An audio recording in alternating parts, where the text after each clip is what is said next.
Hello and welcome everyone to the webinar. I hope you guys can hear me loud and clear. If you cannot hear us at any point of time, feel free to ping us from the chat window that you see in the GoToWebinar event. Uh, so we're ready to kick off. Thank you everyone for joining in. I'm Pushkar, the marketing manager at Data Semantics, and I'll be hosting the webinar today. Thank you so much for joining in, everyone. We understand that you must be having a great deal of time crunch and difficulties in managing your operations during this pandemic. So we really appreciate you taking the time out today and joining in to see how we're helping enterprises to manage their operations remotely, especially from an IT and digitization perspective. So before wasting a lot of time, let me quickly introduce you to our key speakers for today's event. Uh,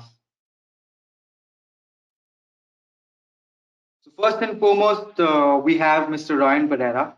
Now, when it comes to Ryan, I can probably talk about him for hours and hours together.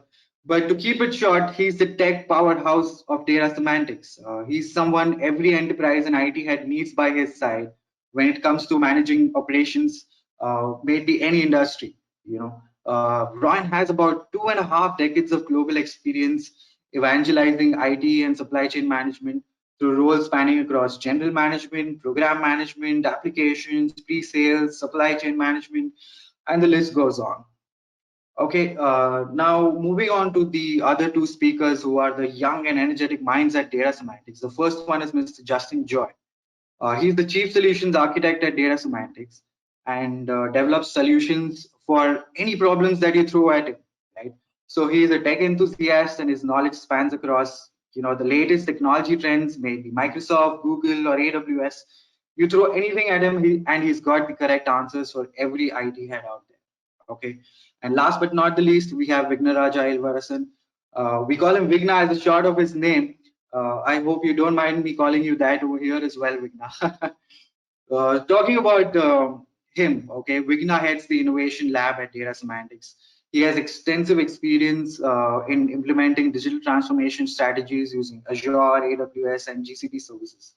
He's responsible for deliverables across the entire project, life cycle, and he's one of the managers who heads the largest team of engineers at Data Semantics as well. So that's about the speakers, guys, today, and we have a very interesting and a very talented and knowledgeable panel.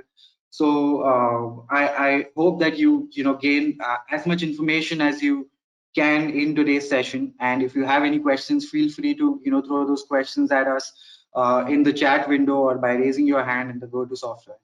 Now, quickly, let's move on to the agenda without wasting a lot of time.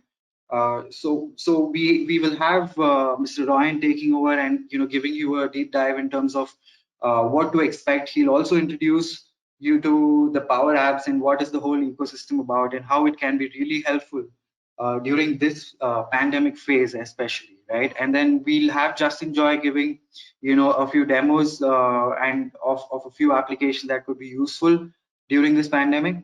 And moving on, Ron will take over to about automation.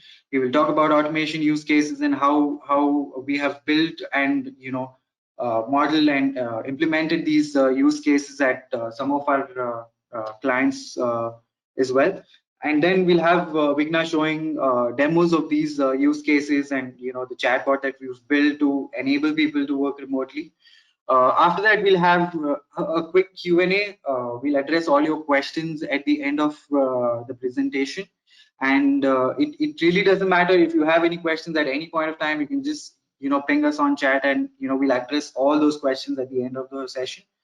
After that, we'll give you a bit of details about what is the giveaway that we're giving to all the participants here today. And we'll see how we can take the conversation forward. If at all we can be helpful to you guys in any manner. So I shall hand over to Ryan. Great, thanks, Pushkar. Welcome, everyone. Thank you for your time and your attention. So from the top, what to expect? We are going to cover two areas of focus, one being around risk assessment, pandemics, app factory, Power Apps per se. And the format will be divided into basically three sub areas. One is one or two offerings of our app factory, Power Apps, how it helps operations, and then a quick demo into a couple of our apps. The second area of focus post that will be primarily the automation and hyper automation journey, and even in that we'll have subsections around what typically to expect in automation or hyper automation, bit of our use case library, and then actually a demo showcasing some parts of our journey through our innovation lab. Give me a second, I'll just quickly share my screen. And we are actually heading into the first segment of our walkthrough.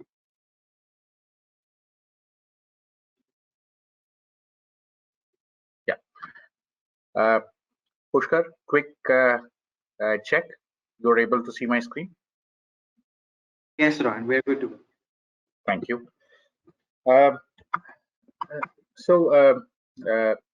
Extended team, tough times. BCP business continuity plan is the way to pivot in these trying times. And while I'm sure all of us, have got our focus around,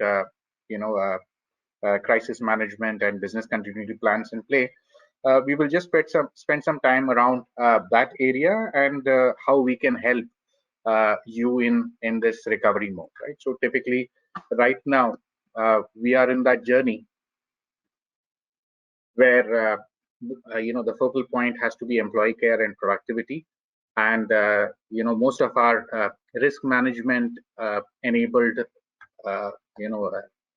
companies have already got their business continuity plan in place. So typically, I'm sure you would have your well-being committees in place who will be anchoring and monitoring the current scenario and having rapid response mechanisms in place, right? And they'll be working with the crisis management team of the the organizations and help the recovery management process, right? So that's I'm sure in play, and there would be the segregation of responsibilities a little more strong and carved, and multi location delivery execution, so that we are able to mitigate any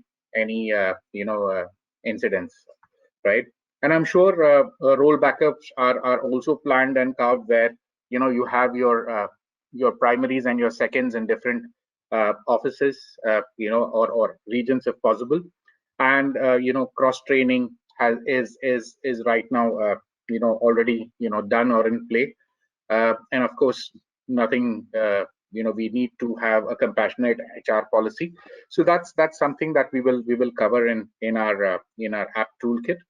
And hyper collaboration or active collaboration is something that we all must be doing through various platforms, but Microsoft Teams being quite popular in this region, right?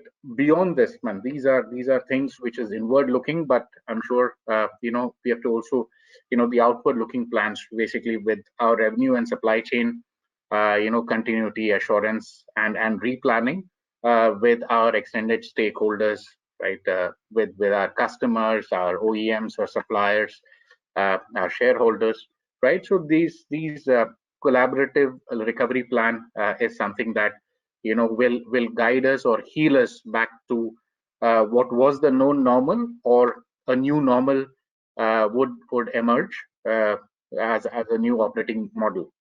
How we are supporting this whole business continuity rhythm of most of the organizations is through our app toolkit, which is generated by our app factory. So with primary focus against two aspects that are key right now. So we are talking about the employee care as well as the productivity pack, so that business continuity teams can make it part of their recovery action plan. So what are these two aspects? One is focused around employee care, So in these testing times, even now, there is a lot of movement, right? So one part of this is basically a travel declaration where the employee himself declares travel. So while the HR typically has got some, view around, the employee's own travel, but his relatives, his children, his parents, his friends, in case they have transited or been in high risk zones, right? This is where this travel declaration or self declaration comes into play, right? And we also have uh, another tool which is basically the symptoms checker. This is based on WHO's triad scale score, and this can actually how do you say, a lot of demons are in your mind, right, when you're a bit confused and worried. So this can actually ease some of that when your employees can check their symptoms themselves and come out with their typical COVID score. This is not your a doctor, but it is a bit of a virtual doctor working off the triad score that is declared by WHO. And the net results of both of this is having a compassionate HR policy already baked into the end state result, right? So the end state can be, if the risk score is high, you have a doctor's or a hospital's appointment, right? Counseling, arranged for you. Work from home approvals are anywhere given now, but for some of our colleagues, VPN enabled laptop delivered. So this type of compassionate HR is bundled or blended with the end state uh, end state result of these employee care applications. So this is one half of it. The other half is basically ensuring productivity through one of our apps called QMemo or Quick Memo. It's a multi-purpose request and approval and request for information app. So typically you can have multi requests out there, right, across different departments. So instead of having a document printed, filled, and going across approvals, to different departments, or files moving to different departments, so we have enabled a platform of digitization, so where you can have your request. You can have a bit of a narrative around that. You can have different document types or request types by each department, and you can have co-requesters.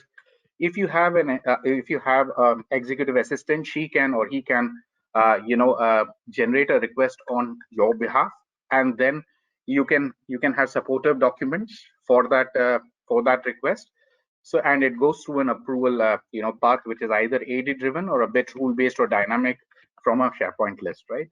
And the approvers can typically see the information that is passed on with supportings, and you can have a digital signature, right? And you can have two levels of control. So basically, if the HODs, once it's reached a VP or a head of a department, he can choose to forward that to the board or to the chairman, right? So that decision point is left with the VP or HOD for additional approvals. And in case when an approval comes to your desk as a leader, in case you do not want to neither reject nor approve it, but you want to seek additional information, so we have a breakout system where you can have the request for information and responses sought, and all of that ties to the request itself. And while you come in, you have your work list cut out for you. You have your open approvals. You have dashboard that you can monitor your RFIs, your approvals, or your memos, right, from a single landing page. So you can use this as an omni-channel thing. So it renders natively on any of your devices, right? So if you have a iPad with a signature pen, so you can sign it or approve things directly from there, or you can generate the request from your mobile or your desktop, right? So there are different variants of requests, and these are just a sample few. So let's say leave pre-approvals, right? So in your HR system, you actually declare your leave plan, right? But pre-approvals with your managers can be taken earlier, so that there is a second in your role available at that point in time. any request letters or work from home applications can be done on this platform. IT requests, marketing requests, so various points of it, software requests, additional headcount requests for your department. So all of this, variants of requests can be driven, guided through this platform, and you can monitor the SLAs, and you can have some bits of urgencies, right, in this, and you can monitor it through your BI reports, right? So the entire thing is digitized. It's no longer lying in some of your Excel sheets or let's say your emails. Quick point of view: while you adopt these apps, this app toolkit, you are also actually adopting a world-class Power Apps low code application platform. The sweet spot of this typically being is rapid digitizing of fringe processes, right? So there are a lot of processes that are not typically covered in your core ERPs. It is not covered in your niche modules, right? So there are two cases, right? Either they are tracked, you're in an industry that has got very niche processes that are not covered in your modules, or the module that covers it is very expensive, right? So the ROI does not fit.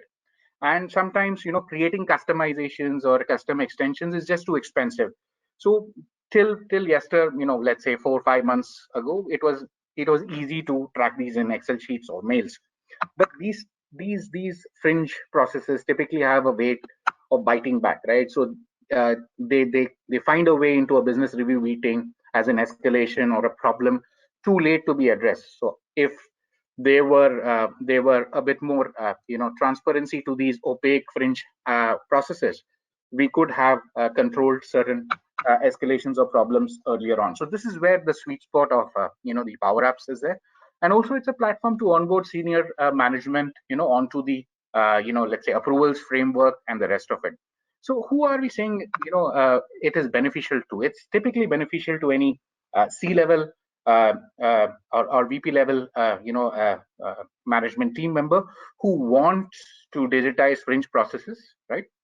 Functional leaders who want to move the capture of transactions from back office to front office or closer to the point of origin, like field service, field sales, site project updates, merchandising audits, etc. And also the IT leadership and team members who want to service mobile first applications to their business partners, right? So that it is future proof first, right? You are actually investing in tools that are future looking, that have got capabilities of advanced use cases using machine learning, artificial intelligence, cognitive elements. And we need not wait 4-6 months for something to get digitized, and then have a separate code base for iOS, separate code base for Android, separate code base to render it properly on an iPad or on your desktop. This is the kind of platform that you write once, renders everywhere, and it's typical turn to existence from inception to conception is typically 3 to 6 weeks, depending on the complexity, right? And what do we cover in the Power Platform, right? Typically, of course, the Power BI is one part of it where you see reporting. Power Apps is where you typically create your app. Power Automate is basically the life and blood of it. So you have rule-based where engines, writing on it, exceptions management, and all of that, right? And you have a bit of chatbot capability. I don't have to write data connectors or integration layers, because there are connectors to most of the databases embedded, and not to mention it is in the Gartner's and Forrester's leadership quadrant. Moving quickly on. We do not have to code security or maps or GPS or email exceptions or capture attachments, signatures, camera for any snags that need to be captured or incidents that need to be captured. You can use barcodes and QR codes quickly for easy data entry, and API and connectors are native. So you can have two flavors. One is quick and agile, or dense and robust, right? So both capabilities are there in the app. So it can be by either a canvas or a model app. But again, what is important is basically the app toolkit that is there, that focuses around employee and and productivity. And these feature functions are what you inherit, and you can always scale to more extended use cases. I'll quickly hand it over to Justin, so that we can show the one or two apps that we have. Over to you, Justin. Pushkar.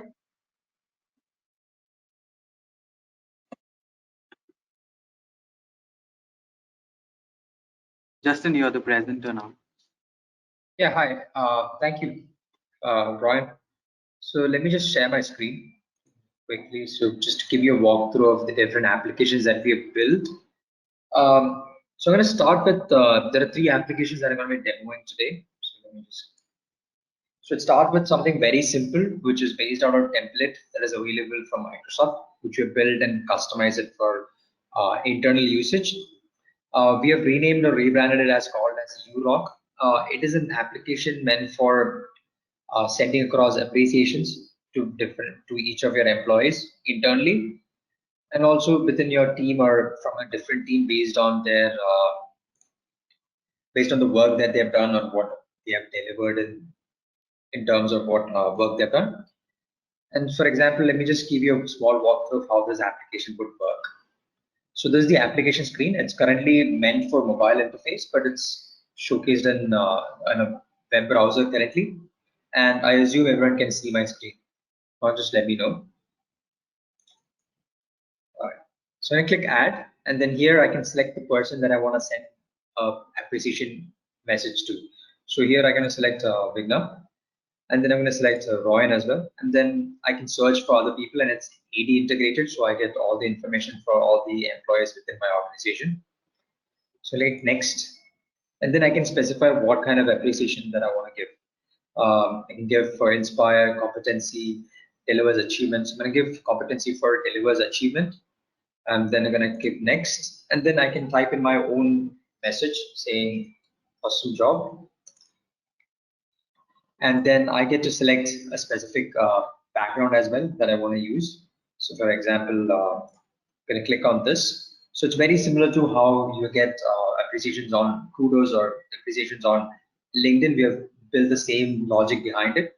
And once it's created, it gives you this attachment which says awesome job, the text that you have entered, and then a custom background image as well. From here, I can click send, which would get sent into the mailbox of the employee and the HR for tracking purposes, and gets posted into an Yammer group as well, where everyone can see who has actually appreciated their employee. So that is one application called URock. The next application that I want to walk you through is a bit more, it's medium complexity. It's the one which Ryan was explaining about the HR risk assessment for the current pandemic that's going around for COVID-19. So for here, it starts with this application. So let's skip parts and just click get started. So it's going to ask you a few questions. Do you have the following symptoms? These are the symptoms that we have used to basically triage the WHO score to see if you are prone, if you are supposed to be do a checkup or not based on these symptoms. So I'm going to give a few symptoms here: fever, dry cough, let's say running nose, and then let's say vomiting. And I'm going to give the option: have you or your close relatives visited any country in the past 28 days as a checkbox as well. Then click check. And now it's actually checked for it, but it never gave me a score because I think it's not part of it. I don't fall into the category. So now I get to do the HR declaration form as well, which is going to be stored part of my HR team. This can be used for analyzing who have visited any country in the past 28 days. So when I enter the country, which is going to be India, I'm going to select the date of travel as 1st March. My date of return is going to be 16th of March. And then my flight type is a non-stop flight. And then I'm going to specify any history of contact with confirmed COVID-19 case. I'm going to specify no. Fever or flu symptoms during or after return from travel, yes. I can give a small note on why did I make the travel. Travel for client meeting. And then I can give my signature as well. And then just going to go submit, which is at the tick at the top. Once I submit, it's given me an analyzed result saying apply for leave and go for a regular health checkup, because my COVID score is 16.1 as per my as per the WHO rules, symptoms checkup. So now here you can usually inform your manager, and then the manager gets an email sent out to them. At the same time, there's the declaration form that you filled, and your final score has been sent to the HR as well. So the HR can make arrangements for giving you appropriate sick leave, or even aligning you with the right medical team or the hospital near to your location, so that you can take precautions of the matter not getting worse. So for the next application I want to show you is the QMemo application that we have created internally, where you can actually create a purchase request, procurement request, or travel request. And this is the login screen that you see for each user, and it's based on their AD authentication that you see these information. So I'm going to go ahead and click new request. So in here, I'll be asked to create some subjects. So I'm going to say client meeting. So when I say business meeting with say Geo, and then just pick my department as well, and then I can specify what document I can use. Is for this specific department, it's travel request, and then I can specify by when I need it. So I want it by April 16th, so that it sends out the appropriate emails when necessary, and then it picks up the created by and created for. Click next here.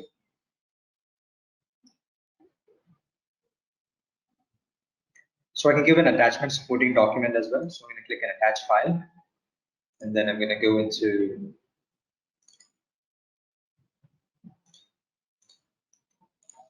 the file that needs to be attached. So it's going to attach the file. So the criteria is now it's attached to file. So it's a sample file that I've attached. You can give a comment saying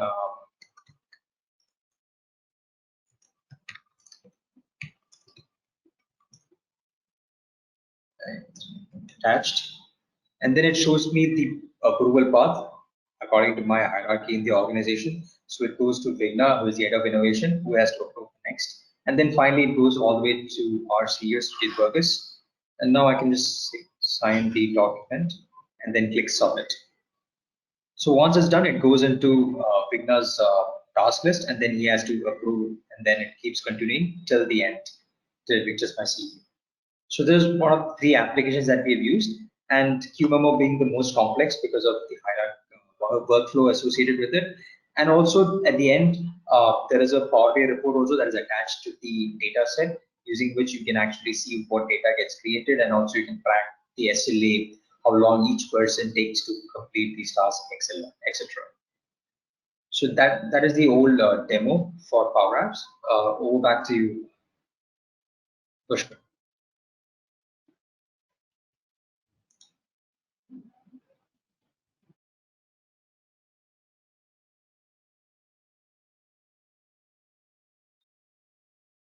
Thank you, Justin. That was an awesome demo. I'm sure it was really helpful for the audience to understand what we're trying to do over here and how we're trying to automate or simplify the entire quarantine process for managing, the entire employee workflow and travels and stuff like that. Essentially, to digitize every part of the workflow that large enterprises go through. Quickly, before we move on to automation. I just want to remind you guys, if you have any questions, feel free to, we already have a few questions coming in. You can feel free to ask any questions in the questions panel in the application, and we'll be addressing them at the after the presentation is done. So over to you, Ryan.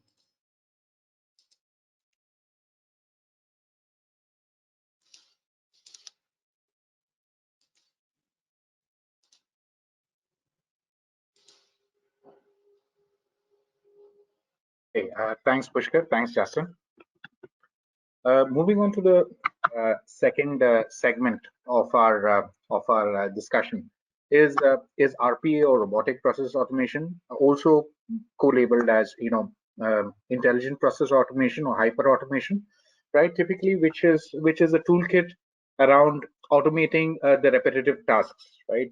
So that it complements your ecosystem, and where it plays or it shines is around automating the mundane, right? So what is RPA? Just a quick 2-minute check. It basically is repetitive tasks being automated on a rule-based or procedure-based happy path, right? And wherever there is an exception or it does not follow the predefined rule, it is triaged to a human. So basically, even if I get 80% of it or 90% of it right on the automation, I give back the functional time of that much worth back to the functional expert, so that instead of doing the lower level tasks of capturing data and the likes of it, he could do more strategic tasks, right? Creating an invoice versus treasury financing, right? Or creating a PO versus strategic sourcing. These are the kind of examples. So basically, once you give time back to the functional team, they can do they get more time to perform in their slice of function higher level tasks. And of course, RP or robotic automation is your digital worker. It does not replace any applications, but it performs like your digital assistant, right? Tasks that are repetitive, mundane, and without boredom, without error or fatigue, right? So there are certain tasks that you put off, but your digital assistant has no such emotion and fatigue running to it. So we, of course, we have got our attention span and the rest of it, but your digital assistant runs 24/7, right? So that by itself, the lever is the efficiency lever that it aims for, without fatigue, and mundane tasks can be automated. There are a lot of tools. So today we will not talk about tools. We have got capabilities or competencies across multiple tools, but the flavor of what is possible is what we are discussing around, right? Also, it's not just that we got people and that's what makes us a practice. Actually, we got also framework around which we structure use cases. So we take a use case, we do the entire step breakdown, right from inception to actually approval, that entire business process, different actors who participate in that process, right? And how much, and do a time and motion study and capture that in this framework, right? And then what is the working capacity, which is basically a working week, and the number of transactions. So this ultimately translates into a ROI or a use case, right? So, and how do you prioritize across multiple use cases? Using this framework is where you see maximum returns, right? So basically that is it. The whole point is more around efficiency, and hyper automation gives you that, so that the functional team members can get their time back for higher level strategic tasks, right? That's the focal point. And offsetting work. We do have idea banks around multiple use cases, so across multiple functions. Just from the top, invoice automation, both structured, unstructured, which is basically your PO based or non-PO based, or those type of invoices. Bank reconciliation, so bank statement reconciliation, exchange rate updates, right? So you have a corporate rate versus the actual spot rates that's ongoing. So updating that basis external data feeds, that's something that can be done, or data references, right? Period close monitoring, if you are a large entity over multiple business entities and multiple subledgers, so the bot can go in, take the status of it, put it into a report and flash it out, right? Putting positive pressure on speeding up the period close. HR onboarding, so be it HR, customer, so employee, customer, or vendor, right? There are pre-check forms that are there that are filled, and why do you have to enter that again? That data through your time. Use your digital assistant to actually open into the ERPs and put in all those mandatory captures and the attachments that you have taken during the pre-process, right? The pre-validation process. and the old customer orders, old purchase orders, following that with the buyer or your sales team for closeouts, because these things, these noises typically affect your planning outputs.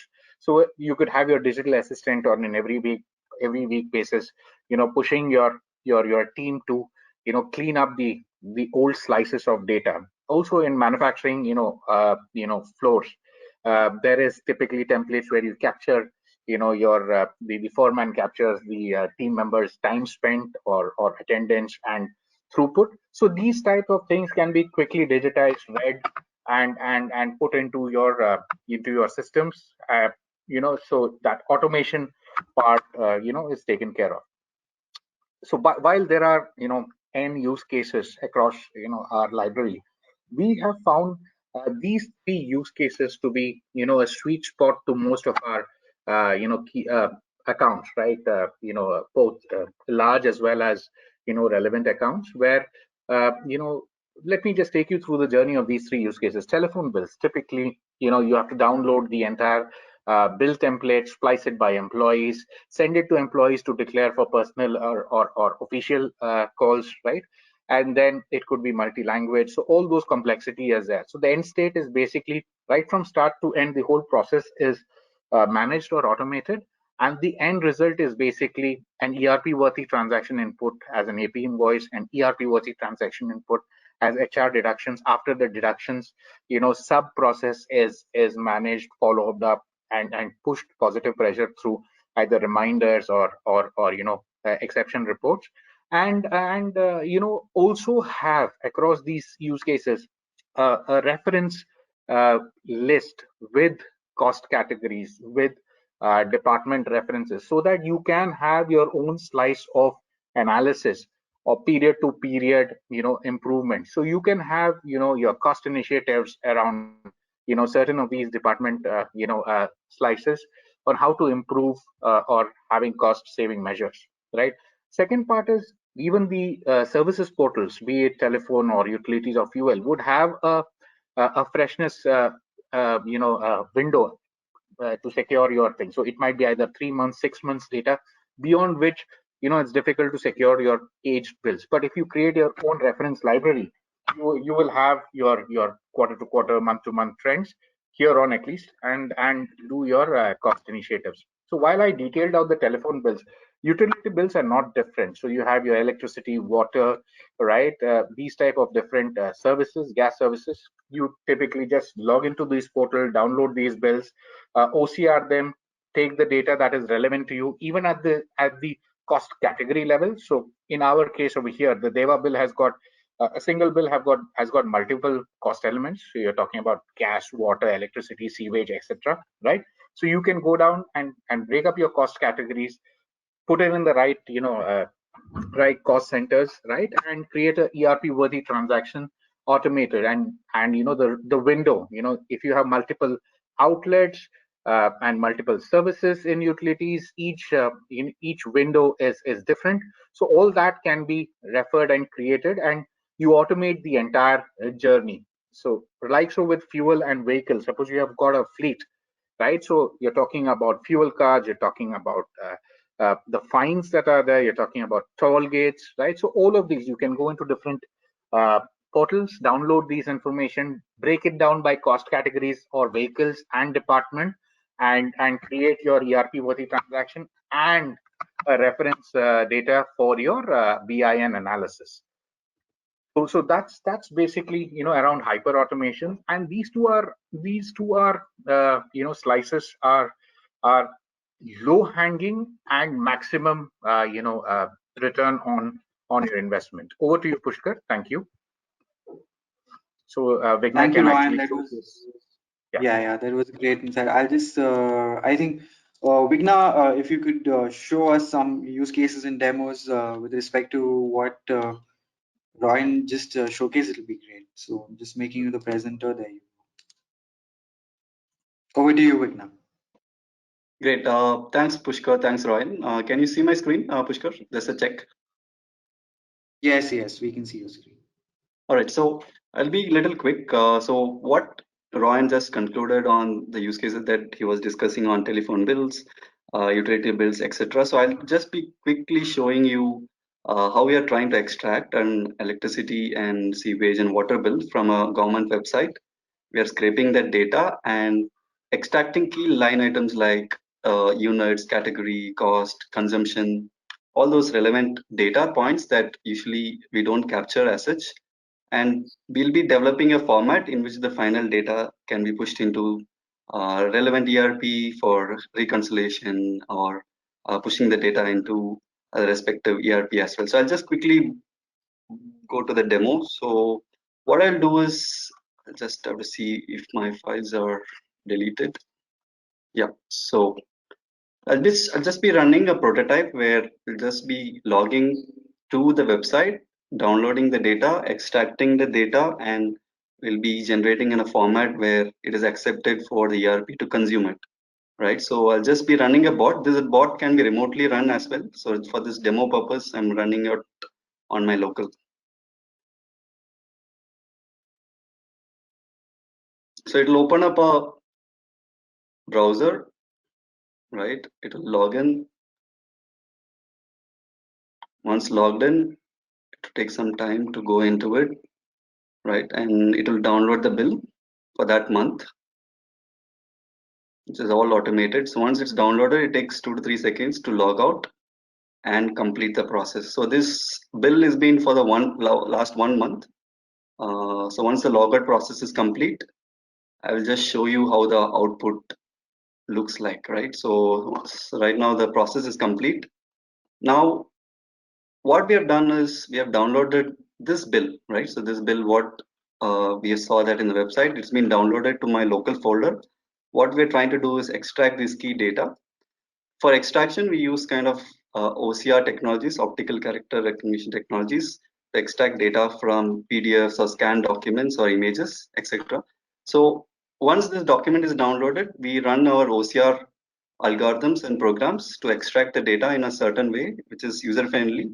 I just open this Excel where you can see how this data has been transformed into a structured data with account number, invoice date, issue date, all this information that has come through. For example, like electricity was 76,000 dirhams, and we are able to extract that properly. So this format is intermediate format. Before it gets pushed to Oracle or SAP, we actually do some reconciliation or checks and validation that usually happens, kind of exception handling. So once that is handled, and we'll be building a template which can be readily pushed to ERP. For example, these two line items will be pushed to ERP, the amount and the line item. The rest is all programs that we write to make sure that every tab that the manual, the user that who does it manually, we are trying to repeat it or make it automated, and we are making sure that all the mundane tasks are automated by following this process. Just to give a summary of what I just covered. So by this, we'll be able to automate the processes and optimize the effort that is required to do this manual effort, that right. And another important consideration is we are trying to create a data slice for spend analysis, before which that these data will not be available in a structured form, which can be stored in a database for your BI reporting to understand the spend across various entities, various business groups, etc.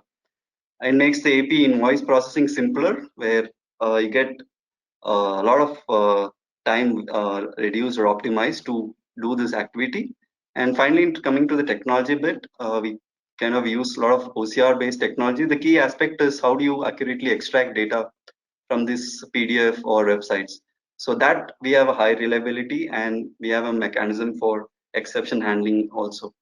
All right, so this is just to give a summary on the automation. Before I hand over to Pushkar, just wanted to highlight on one more use case where Justin was showing about the COVID HR risk assessment, right, on Power Apps. Similarly, we have also done this in one of the channels like Telegram, WhatsApp, etc., or Teams, etc., where we're trying to have the customers engage with the businesses using whatever medium that they can, right? So this is in Telegram. This is a simple bot which can help you to understand what age group are you in, you select that, you input a particular state, you select Kerala, then you select your gender. This is all automated through a bot. The bot is asking the question back and forth to the user, and the user is trying to respond to it. So the same use case can be applied to various customer service areas that people are trying to go remote, right? So all digital platforms are trying to come up with chatbots right now, and all your customer service, all your interactions can be through a bot as well to handle the high incoming queries that is coming in. So the future is you can either get through a window like it is the COVID score, and if you want to download data, if you want to send images, if you want to have your PDF sent to the customer, you can also do that. So you can just click that and open the PDF as well. So this, sorry for being quick, but hope it gave a gist of what we are trying to do. Over to you, Pushkar, for the next section. Thank you, Vigna. I think these demos were really cool, especially the UiPath web scraping thing that you showed the audience. I hope everyone has got an idea of what we can achieve with automation, regardless of what technologies we're using, which platforms you're using, maybe Power Automate or maybe UiPath and stuff like that. Guys, now we have a few questions. If you have any more questions, feel free to submit your questions in the question tab. So we'll start addressing the questions about the Power Apps bit right now. A couple of people are actually asking the questions like, how can we configure AD in Power App, and where and how is the data getting stored when we submit the data using Power Apps? So Vigna, you want to answer that question? Okay. Yeah, the first question with respect to Active Directory. So Active Directory has been, we don't have any hierarchy set in the application. So whatever hierarchy that has been set in your organization AD, we just pull that AD through Graph APIs, which is being provided by Microsoft. If it's not available, we help you to set that out in terms of approval hierarchies.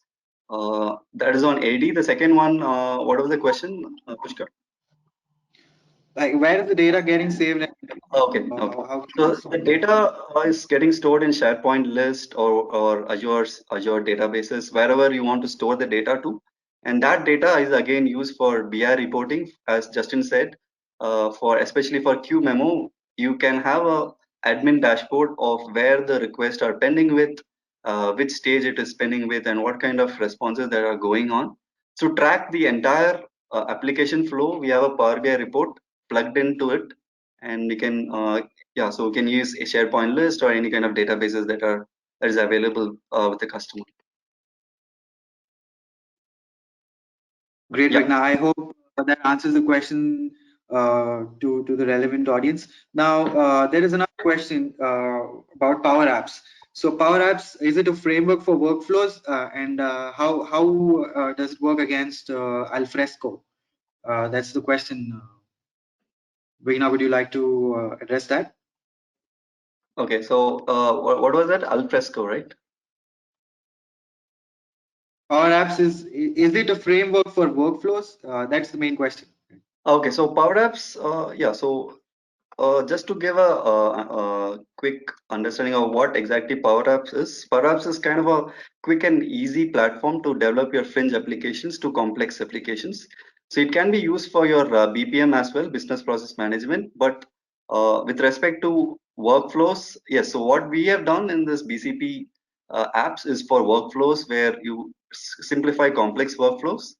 But that's not the only application where Power Apps can be used. It can be used for your application building for audit purpose, audit maintenance, and cash collection, physical cash collection process that you want to collect from your vendors. All those processes can be automated. It's just not about workflows. It is also making sure that you develop quick and easy apps in very less time, right? So that's the USP of it, with no code as well. Vigna, if I Thank can you. just add I to hope that. it answers the question. Yeah. Yeah. Ryan, Pushkar, sorry. yeah. So summarizing what Vigna did mention, right? So it is not only a form creation, it is a workflow creation, it is a rule-based engine, it is an exception management. You can have BI on it, you can have virtual assistants or chatbots on it. So it's an entire platform of complementary tools that work together. So that's the Power Platform. It also has got data connectors where you can write to on-premise or cloud, databases. It has also got, external facing portals, right, where you can collect certain data. So it is an entire platform or a rule-based engine. So some of the use cases that Vigna have mentioned beyond that, petty cache management, right, case management, merchandising visits. So there are a whole lot of use case libraries that we have, and it can be a complementary tool to capture, drive, as well as visualize fringe processes, right? So it's an end-to-end holistic platform which has got BI, app, the RPA framework, the automation engine, the heart of it, right? Like you mentioned, BPM, as well as external facing, forms. So it's an entire platform. Over to you, Vigna. Pushkar. Thanks, Ryan. I hope that answers the question very well. We have a couple of people actually asking this question. I think, Ryan, if you could answer this. People are asking, how good is Microsoft Power Automate compared to UiPath or Blue Prism or any other, any other automation platform? Okay, good question.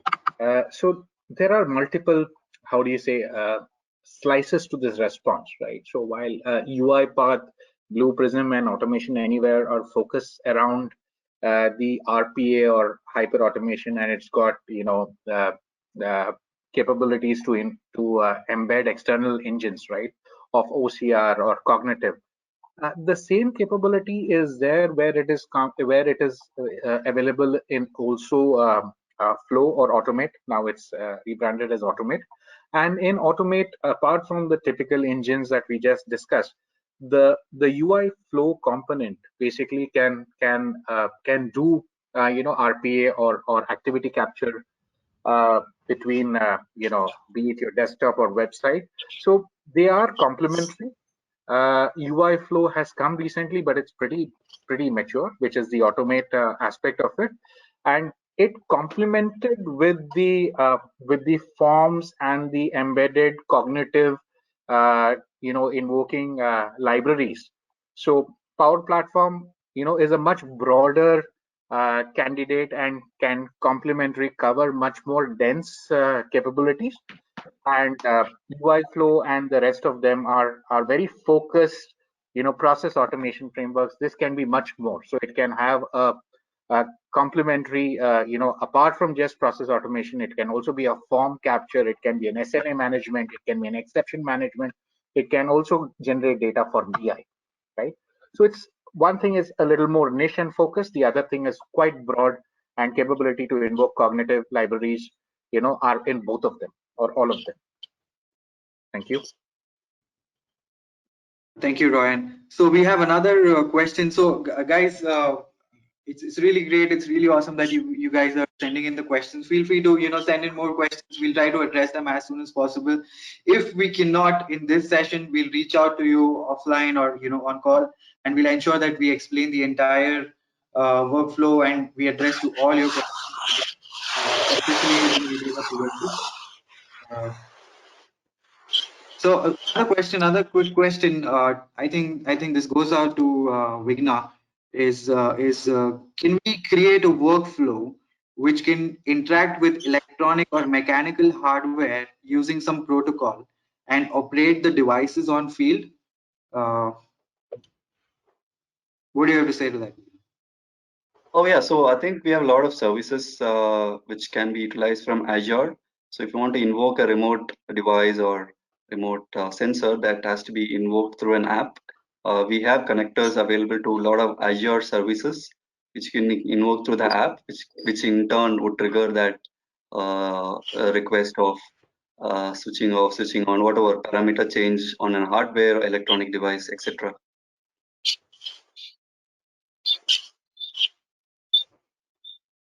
Great, Vigna. Another quick question. Does the RPA tool work with the website where CAPTCHA or any OTP is used? Vigna, would you be able to answer? Yeah, so CAPTCHA, yes. For example, we have CAPTCHA plugins where we have to buy those licenses which can handle that CAPTCHA issues. With respect to OTPs, that depends on totally on what we're trying to achieve, because OTP requires us to feed in the number to either to the it goes to the email as well as to the personal mobile numbers. So that have to be done, but I'm sure, very sure that for CAPTCHA we have a mechanism to handle it. For OTP, maybe we can get back to them, Pushkar, personally on this. Sure thing, Vigna. Yeah. Another quick question is, when you embed Power BI on Power Apps, will you be asked again to sign in, or it takes you to the reporting directly?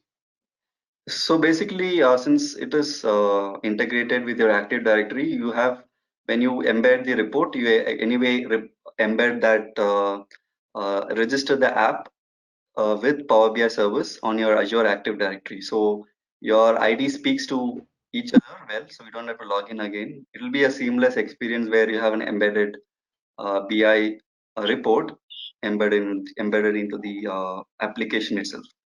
So you don't have to log in again. For such. Great. I think this will be the last question that we'll address for the day. But you can keep us sending the questions, and we'll reach out back to you. So the Pushkar, last question. Yes, sorry, Pushkar. Yeah, just one, since the point was really, really wonderful, right? Just wanted to also add.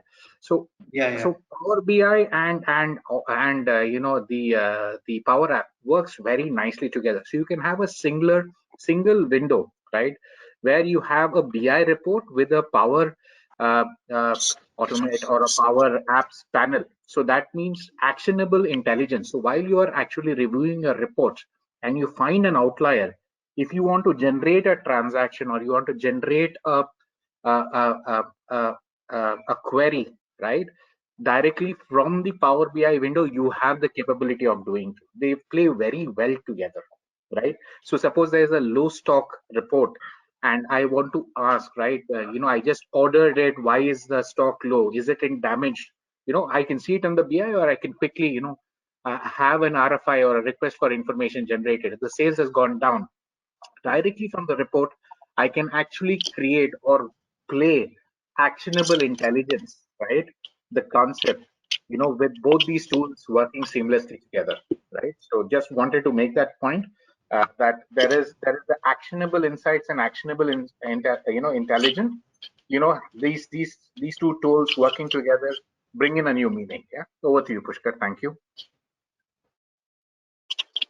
Thank you, Ryan.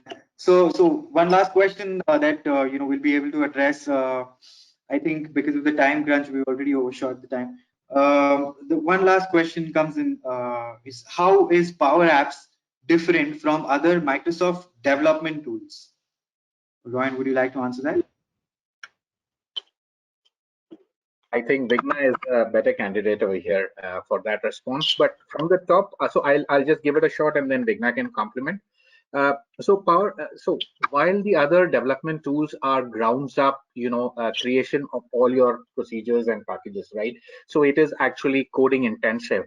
Power Apps have got a reusable library of packages, so I don't have to code security. I don't have to code functionality around GPS or around signatures or around image captures. I just have to use the package and focus on the business process flow.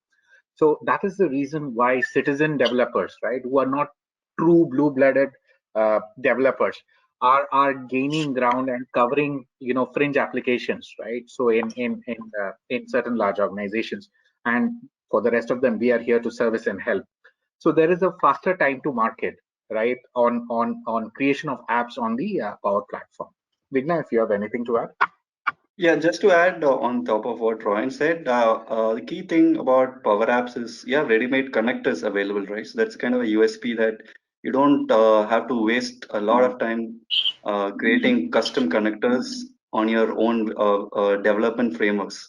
So basically, if you want to code yourself, you have to connect to Salesforce, you need to connect to Dynamics, you need to connect to Power BI, you need to connect to Power Platforms, all API driven, which you have to customize. If it fails, you will have to go back to the code and check it. So what it does is, as Ryan said, for all the fringe applications that we're talking about, it takes the time to deliver all these apps in weeks, right? It's not even months, it's weeks, depending on the complexity. And it's very easy for us to develop these apps as well. So since a lot of connectors are available, and it's kind of a plug and play where you do very little coding. I'm not saying you don't have to code at all. That's not the message. So you have to relatively lesser number of scripting that you have to do and configure the things that you need. So yeah, that's one key aspect of Power Apps. Very well put. Thank you. I guess we'll round up right now. And if you have any questions, you can obviously reach out to us, and our team members also will be reaching out to you, and we'll connect you to either Ryan or Vigna or Justin, whoever is the appropriate person, and to give you a detailed or a more deep dive into your environment, into your situation, and how you can really implement these solutions, considering working remotely, and how it can really be beneficial during this pandemic. I hope that works as well, Ryan and Vigna. So quickly to round up, so we are offering a free POC to all the participants, as we promised earlier. Although there would be a few prerequisites, we'll be sending out a questionnaire to you guys to understand how your environment is, what your requirement is, and stuff like that. And we will deliver this in terms of making an effort to really help the IT community out there during this pandemic, and see how we can be beneficial as an IT partner or as an IT services company, app company, to actually solve your problems that you're going through right now during the pandemic. Yeah. And if you have any questions, you can actually write to us. You can write to me directly, and I will connect you to the right person, or I will respond to you immediately. Or you can write to our email ID, info@datasemantics, and our team will connect you to the appropriate person, and help you solve your query and your problems immediately with immediate force. Yeah. Thank you so much, guys, for attending, and feel free to reach out to us with anything that you require in terms of IT, and we will definitely take that extra mile and extra effort to come out and help you during this phase. So thank you everyone. Thank you to all the panelists. Thank you, Ryan. Thank you, Vigna. Thank you, Justin, for your time. Thank you for all the participants. Thank you for taking the time out and hearing us out today. Thank you so much, everyone.